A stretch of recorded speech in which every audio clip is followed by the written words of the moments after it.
The first time Sergeant Miller barked my name, it echoed through the barracks like a whip. "Private Hayes, what are those boots doing on your feet? You think this is a fashion show?" Laughter rippled through the room. I froze, my heart thudding as every pair of eyes followed me, silently measuring my worth. My uniform felt heavier than it ever had, the sweat already damp at the back of my neck. I thought I could move through the morning inspection unnoticed, blend into the shadows of the ranks, but I was wrong. From the first second, I was the target, the outsider. Every stumble I made, every glance I didn't return, it was ammunition for the whispers that followed me through the barracks. Corporal Davis leaned against the wall, silent, eyes tracking the scene. He said nothing, just watched as Sergeant Miller's sneer cut into my confidence like a razor. I caught his glance once, brief, almost apologetic, and then he looked away, pretending not to notice. That glance, however, gave me something. A reminder that not everyone believed the rumors, not everyone assumed I was weak. But it was small comfort. The morning drills were brutal. Push-ups, sprints, obstacle courses, all executed under the shadow of mocking laughter. Private Collins, a senior recruit, made a point of calling out my mistakes, exaggerating them for everyone to see. "Watch those city girl arms," he shouted as I fumbled the rope climb. The words stung, sharper than the sting of the rope against my palms. My pride, quiet and private, told me to ignore them, but my chest burned with humiliation anyway. I lowered myself to the ground after the climb, breathing ragged, muscles shaking, while the others smirked and moved on. At Chow Hall, the ridicule didn't stop. Recruits shoved trays in exaggerated manners, called me names under their breath, and made a show of leaving crumbs on my plate. I sat at the end of the table, silent, letting the insults wash over me. I focused on the smell of burnt eggs and reheated coffee, grounding myself. No one saw the small tremor in my hands, the tension in my shoulders. No one noticed the way I straightened my back, held my head high despite the humiliation. Sergeant Miller had a habit of watching recruits like a hawk, waiting for the moment to strike. And strike he did. Midway through breakfast, he slammed his hand onto the table beside me. "Private Hayes, this isn't a daycare. Do you understand the word discipline, or do I need to spell it out?" His eyes bored into mine, daring me to respond. I swallowed, letting the silence answer for me. I didn't flinch, didn't lower my gaze. That calm, it wasn't victory yet, but it was mine. The barracks echoed with murmurs. Some recruits snickered, some shook their heads in disbelief. I felt every judgment like a weight pressing down on my chest. I thought that was the end of it, but the morning wasn't done. Later, during gear inspection, Sergeant Miller walked past me and paused, pointing at my folded jacket. "Do you even know how to make a crease, Private? Or are you just here to waste air?" The room held its breath. My cheeks burned, but my hands moved deliberately, refolding the jacket with precision. I caught the corner of Corporal Davis's eye once more. He nodded ever so slightly. That small gesture was a lifeline. Even in my silence, I was learning. Every insult, every sneer, every whispered mockery became fuel for focus. I noticed patterns, the way Miller timed his criticisms, how Collins' ego made him predictable. And I remembered why I was here, to endure, to survive, to prove myself in ways I couldn't yet see. What I never expected was how quickly these trials would teach me something I hadn't known I had. By the end of the day, my body ached and my pride was battered, but my mind was awake. Every drill, every snide remark, every unfair comment had sharpened my awareness, honed my patience. And in the back of my mind, a quiet certainty grew. Something was coming, something that would change everything, though I didn't yet know what. I just knew I had to be ready. If this story resonates with you, don't forget to hit the like button and subscribe to the channel so you won't miss the next chapters of this journey. The rain started as I hit the field, heavy and cold, soaking through my uniform almost instantly. Boots squelched in the mud as Sergeant Miller barked orders over the thunder. "Move it, Private Hayes! Think the rain's going to wait for you?" I could hear the snickers from the other recruits, boots slipping, gloves soaked, but I pressed on, counting my steps, focusing on breathing. Every push-up, every sprint, Every climb over that slippery wall felt like a test not just of my body, but of my will. Private Collins shouted behind me, "Careful, city girl. Don't fall flat on your face." My hands burned, my legs screamed, but I didn't look back. I wouldn't give them the satisfaction. At Chow Hall later, it didn't get easier. Collins made a show of dropping his tray near me, food splattering on the floor. Clumsy as ever, he muttered loud enough for everyone to hear. A couple of recruits laughed. Others just shook their heads. I bent to clean up the mess silently, my fingers cold, but precise, avoiding the spilt coffee that could scald. My stomach growled, but I didn't complain. I sat alone at the end of the table, picking at the cold eggs, listening to the chatter, and feeling the weight of all their judgment. Corporal Davis slid a water bottle toward me without saying a word. That small gesture felt like a lifeline, a reminder I wasn't completely invisible, that not everyone had bought into their cruelty. Night drills were worse. The obstacle course under floodlights turned into a battleground of mud and exhaustion. I watched as recruits tripped and tumbled. Some whispered encouragements to each other, but ignored me. I moved deliberately, calculated, letting my body do what I needed it to. Every swing over the ropes, every crawl under the barbed wire, every leap across the ditch made me realize I was building something inside.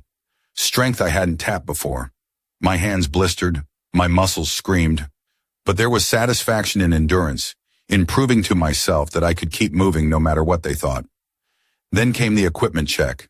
Sergeant Miller passed out rifles and gear, watching like a hawk. "Private Hayes, do you even know how to assemble that? Or should I demonstrate for you?"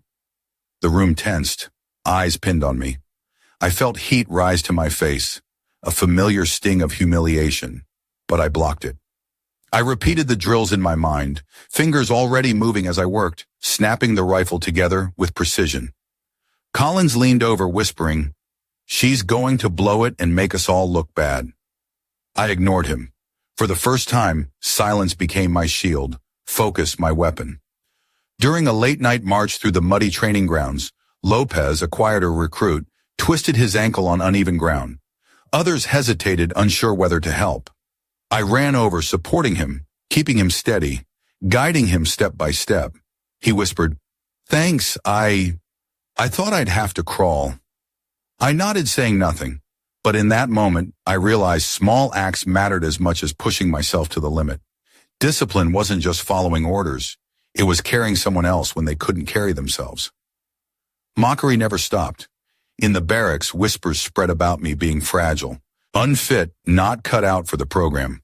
One night, Collins made a show of calling me Private Flower in front of everyone, laughing at the nickname he invented.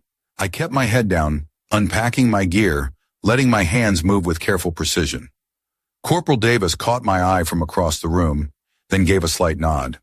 That small recognition reminded me that even amidst humiliation, a witness can make all the difference. Every day, every insult, every shove and sneer became fuel. I pushed harder, studied manuals during downtime, memorized combat tactics while others slept. My body ached constantly. My pride was bruised, but I noticed subtle shifts in myself. I was stronger, calmer, more focused. What I never expected was how quickly the little victories, assembling equipment faster than expected, guiding a recruit through the mud, holding my stance during a verbal attack, would accumulate into something larger. Then the climax hit, unexpected and intense. A surprise night simulation, a full squad maneuver through simulated enemy territory, equipment failure built in. Recruits panicked. Collins froze, shouting over the comms, mistakes multiplying. My squad hesitated. Adrenaline surged and instinct took over. I guided them through each challenge, giving orders confidently, moving with a precision that startled even me. One by one, my team followed. In a split second, a mock explosive trap went off near Lopez. I lunged, pulling him out of the way just in time. Hearts pounded, rain stinging our eyes, adrenaline screaming, but no one else had the clarity to act. I realized then, all the silent work, all the humiliation, all the extra effort had prepared me for this moment. My focus, my endurance, my discipline, it had been building to this explosive turning point. When the simulation ended, no one spoke at first. Eyes wide, breath ragged, the squad stared at me. Collins's smirk had vanished, replaced by stunned silence. Sergeant Miller approached, face unreadable, then said simply, "Private Hayes, that's some skill." The words were quiet, but they carried weight. My body shook, adrenaline still coursing, but a smile crept in. For the first time, the silent work, the endless endurance, and the quiet strength were visible to everyone. What I had built inside myself was finally seen, and it changed the way they looked at me. That night, as we returned to the barracks, my wet uniform clung to me, mud streaking my arms and legs. Collins avoided my gaze, murmuring under his breath. Lopez clapped me on the shoulder, gratitude in his eyes. Corporal Davis gave a small, approving nod. And me? I sat alone for a moment, breathing in the damp air, feeling something shift inside. What I had endured had not just been physical, it had been a test of character, focus, and will. And I had passed. I didn't need anyone to tell me. But I knew deep down that what came next, the bigger challenges, the moments that would truly define me, were just around the corner. If this story resonates with you, don't forget to hit the like button and subscribe to the channel so you won't miss the next chapters of this journey. The morning came with an uneasy silence over the base. Fog hung low, curling around the edges of the training ground like it was hiding secrets. I laced my boots slowly, feeling every ache from the past weeks. Sergeant Miller's glare had been sharp yesterday, his words echoing. "Private Hayes, don't think that last exercise absolves you of everything else. You're still a liability until I say otherwise." The words stung, but I let them slide over me like rain off a helmet. Focus was all I had. The day began with a sudden mission briefing. Lieutenant Ramirez, our commanding officer, called us together, his voice calm but tense. "Squad Delta will navigate a simulated urban combat scenario tonight. Equipment will fail, communications will drop, and the objective is to extract the VIP safely. This is a test of real battlefield conditions." My chest tightened. Equipment failure and darkness. This was the ultimate challenge. My team exchanged nervous glances. Collins scoffed, muttering, "Great, the city girl gets to fail spectacularly under pressure." We gathered our gear, the weight of rifles, body armor, and packs pressing into our shoulders. Rain from the early fog had left everything slick, mud tracking under boots, and the metallic scent of wet earth mixing with adrenaline. I adjusted my straps, double-checked my rifle, and breathed deeply. Corporal Davis leaned over and whispered, "Don't let them get to you. Just move steady." That small reassurance felt like a shield. The simulation started at dusk.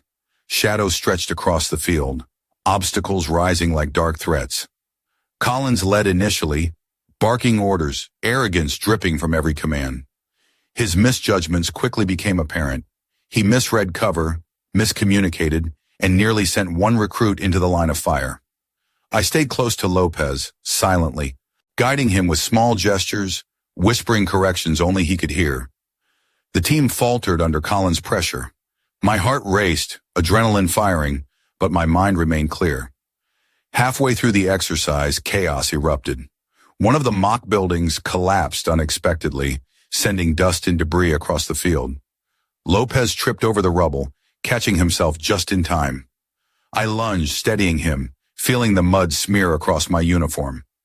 Collins yelled, "Watch her! She's going to ruin everything!"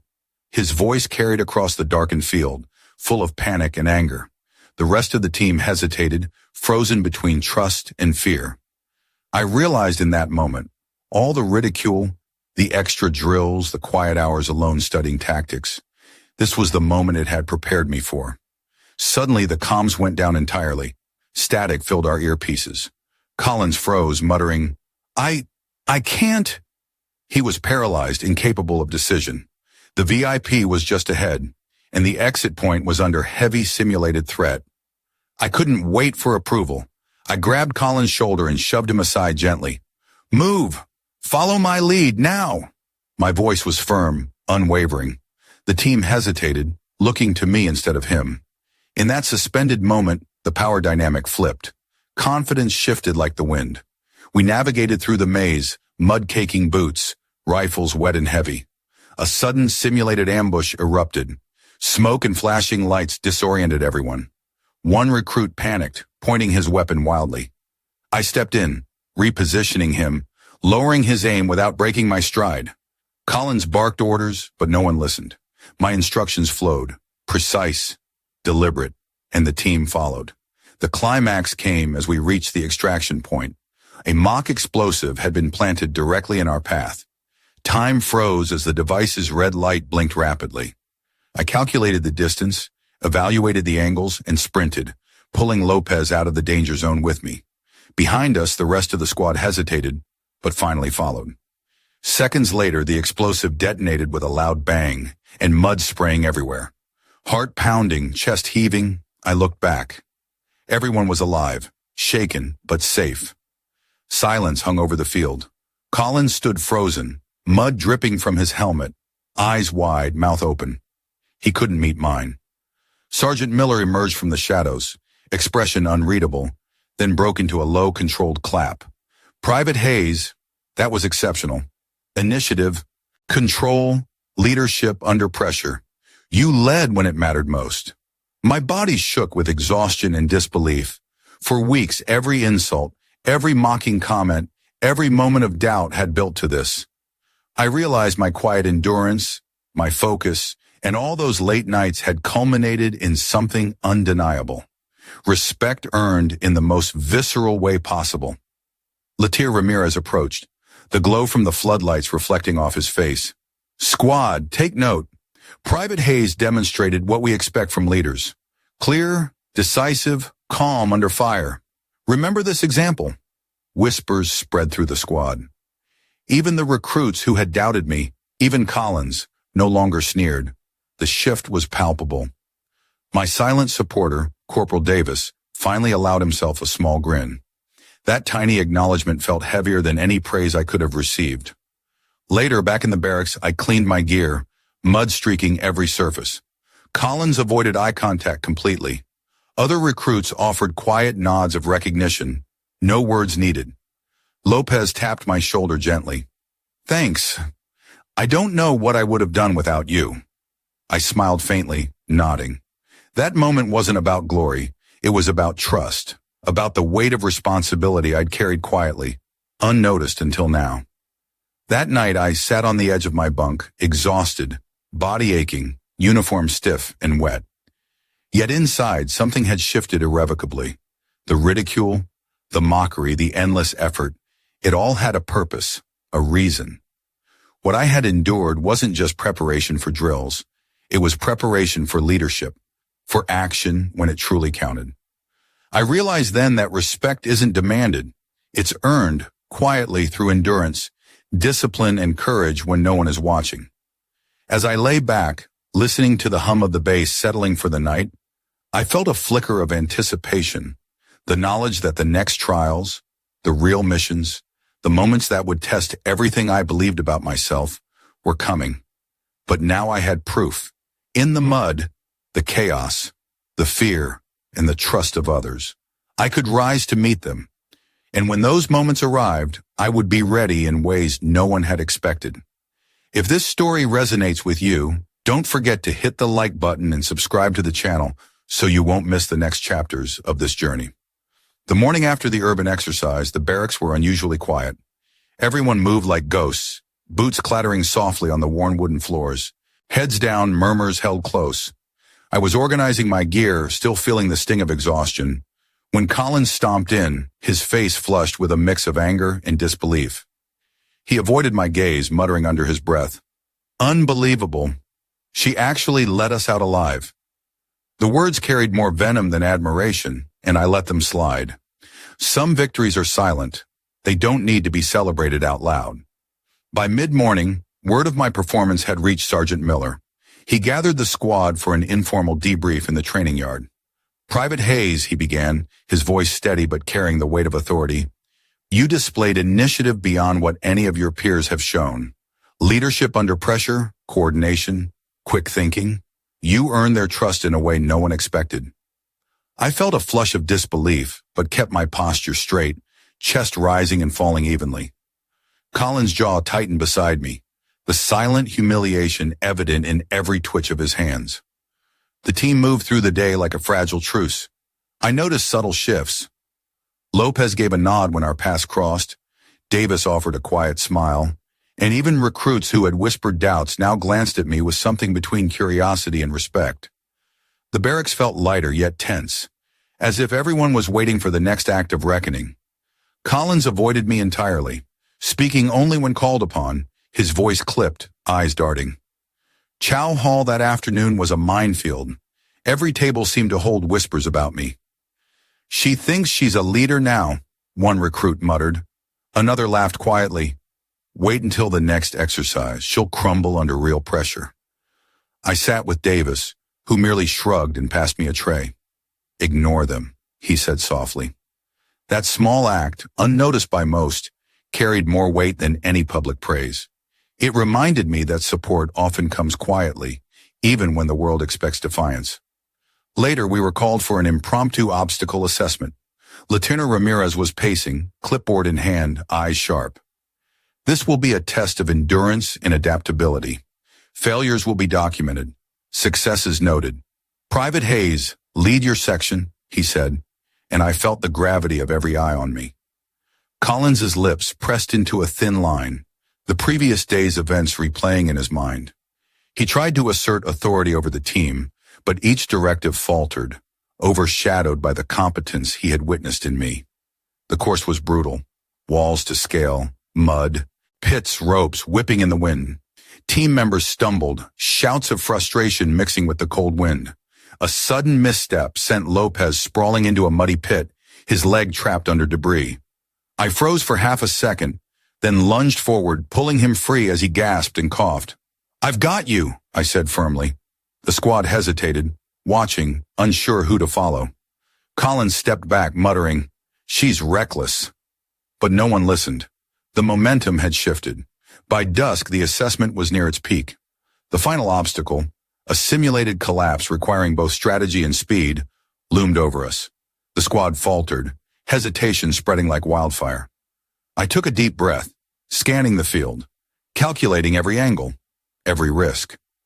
"Follow me," I shouted, voice cutting through uncertainty. For once, eyes met mine without doubt. Collins fell in line reluctantly, murmuring, "Lead carefully." My pulse raced, every muscle primed, but my mind was sharp, disciplined. The climax hit within minutes. Part of the structure gave way unexpectedly. Debris tumbled, a loud crash, startling everyone. A recruit froze, panicked, and shouted. I dove, pulling them out of harm's way, barely missing falling timbers myself. Shouts erupted from behind. Collins barked orders, but it was too late. The team looked to me, instinctively trusting the decisions I made in the chaos. Adrenaline surged. Every drill, every late-night endurance test, every moment of silent preparation had led to this. I moved with precision, guiding my team, keeping everyone safe. When the dust settled, we stood soaked, exhausted, mud-covering uniforms, faces streaked with sweat and grime. Silence hung over the squad before Sergeant Miller broke it. "Private Hayes," he said, voice firm but carrying pride, "you saved your team today. You've redefined what leadership looks like here. Everyone else, take note." A hush followed, broken only by Lopez's whispered, "Thank you." Collins stared, jaw tight, a mixture of shame and begrudging respect in his eyes. Back in the barracks, the atmosphere had shifted irrevocably. Conversations were quieter, laughter more restrained. Respect had been earned, not demanded, and I could feel the subtle, unspoken acknowledgement from my peers. Davis gave me a nod of approval as he passed by. Lopez offered a tired but genuine smile. Even Collins avoided open confrontation, his posture less rigid, his arrogance tempered. That night, as I cleaned my gear and hung it neatly in, the locker I reflected on the day, the ridicule, the late-night drills, the constant pressure, they hadn't broken me. They had honed me, prepared me for moments when clarity, courage, and decisiveness mattered most. Leadership isn't about loud commands or being feared. It's about action under pressure, earning trust, and quietly guiding others through chaos. I lay back on my bunk, mud-caked uniform stiff against my skin, listening to the low hum of the bass settling. The challenges ahead were unknown, larger than any drill or exercise. But for the first time, I felt the weight of possibility, the knowledge that respect had been earned, trust established, and the path forward was mine to navigate. The next trials would come, and when they did, I was ready. If this story resonates with you, don't forget to hit the like button and subscribe to the channel so you won't miss the next chapters of this journey. The morning sun cut through the barracks windows, casting long shadows across the neatly lined boots and folded uniforms. It was quiet, almost serene, a rare pause after weeks of relentless drills and tension. I stood at attention, watching my squad gather for the final inspection of the cycle. There was a hum of anticipation, a subtle electricity in the air that made every heartbeat louder. I could feel eyes on me, not just from the sergeants, but from the team I'd spent so many grueling hours with. They weren't looking for mistakes anymore. They were waiting to see if the reputation I'd earned would hold under the weight of this last test. Collins lingered at the back, arms crossed, lips pressed tight, trying to mask the respect he couldn't deny. I caught his gaze briefly, a flicker of tension mixed with acknowledgement, and I returned it with nothing more than a steady nod. Lopez stood quietly beside me, a faint smile hinting at relief and pride. He had been my silent supporter from the start, and in that small, wordless exchange, I felt the depth of his loyalty. The sergeants arrived, clipboard in hand, their eyes sharp but approving. Today wasn't just another drill. It was a culmination. One misstep, one lapse, and the story of resilience I'd fought to build could unravel. The exercise began. The team moved through the simulated urban terrain, rifles at the ready, boots pounding over uneven ground. Every corner held potential surprise, every shadow a test of focus and trust. Midway through, an unexpected complication arose. A section of the course collapsed under weight, pinning two recruits and threatening to trigger a cascade failure across the entire team. I didn't hesitate. Adrenaline surged, muscles coiled, mind calculating. I barked orders, coordinating movements, guiding the team with precision that surprised even me. Collins hesitated for a moment, then followed, finally letting go of ego and stepping into the rhythm I set. The climax hit in an instant. Debris shifted, a plank teetering dangerously. I dove, pulling the nearest recruit clear just as the plank slammed down where they had been moments before. Lopez caught the other, his hands steady, echoing the countless drills we'd endured together. The squad froze, breath held, before realizing we were all safe. Silence hung, thick and heavy. Then Sergeant Miller's voice cut through. "Private Hayes, you didn't just complete the exercise. You saved lives. You led with courage, clarity, and heart. Today you've earned the respect that can't be questioned." Collins exhaled, a long, audible release of tension. The pride and shame warred across his face, finally settling into a reluctant respect. The other recruits looked at me differently now. Curiosity replaced by admiration, doubt replaced by trust. It wasn't a loud victory, not one celebrated with cheers, but the quiet acknowledgement that came from those around me was heavier than any applause. Back in the barracks, the atmosphere had transformed. Conversations carried a new tone, more attentive, more considerate. Davis offered a genuine nod as he passed.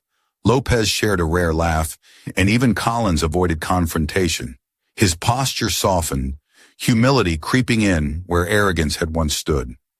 I hung my gear carefully, reflecting on every challenge, every insult, every moment of doubt that had led to this day. None of it was wasted. Every hardship had honed me into someone capable of leading, protecting, and earning unwavering trust. That evening, as the flag was lowered and the squad stood at attention for the final formation, Sergeant Miller approached. He gave a single measured nod, a gesture that carried more weight than words. I returned it, standing tall, chest proud, knowing that the journey from being underestimated to respected had reached a milestone. I had endured, I had acted, and in doing so, I had transformed the perceptions of those around me. The silent allies, the doubters, the antagonists. They had all witnessed what quiet resilience and steadfast courage could achieve. And as I looked across the faces of my team, I understood something profound. True honor isn't given. It's earned through action, through endurance, and through unwavering commitment to those who rely on you. It's in the quiet moments of decision, the split-second choices that protect others, and the dignity maintained under pressure. That's the legacy I would carry, long after the drills, the obstacles, and the harsh words had faded. If this story resonates with you, don't forget to hit the like button and subscribe to the channel so you won't miss the next chapters of this journey. The morning sun broke over the parade ground, catching the folds of the American flag as it fluttered against a pale blue sky. I stood at attention, the crisp wind tugging at my uniform, and watched my fellow soldiers salute with quiet reverence. Even Sergeant Miller, whose voice had once been sharp enough to cut steel, offered a single, measured nod, an acknowledgement that carried more weight than any medal. Around me, the squad shifted, eyes steady, yet softened by respect. It was a moment suspended in time, a silent recognition of endurance, courage, and the dignity earned through trials. I took a deep breath, letting the wind carry the echoes of every harsh word, every unfair judgment, every late-night drill that had tested the limits of body and spirit. What I realized then was simple but profound. True strength isn't about proving someone wrong. It's about standing tall when the world expects you to falter. Actions speak louder than words, and every choice we make under pressure reverberates far beyond the moment. Prejudice, mockery, and injustice can weigh heavy, but resilience, loyalty, and honor carve paths where respect cannot be demanded. It must be earned. I remembered the quiet gestures of comrades, the silent support that often goes unnoticed, and the unexpected reversals that remind us justice has a way of catching up. What doesn't kill you makes you stronger, and the weight we bear only sharpens our capacity to lead, protect, and inspire. So, to every soldier, veteran, and family watching, know that standing firm in your values, maintaining dignity under pressure, and lifting those around you matters more than fleeting applause. Share your thoughts, your moments of courage, or the times you've been underestimated in the comments below. If this story moved you, give it a like to show your support, and subscribe for more stories that honor resilience, brotherhood, and the spirit of humanity. Remember, the legacy we leave isn't measured in medals or accolades. It's felt in the quiet respect of those we serve alongside. Carry that forward and know you are never truly alone.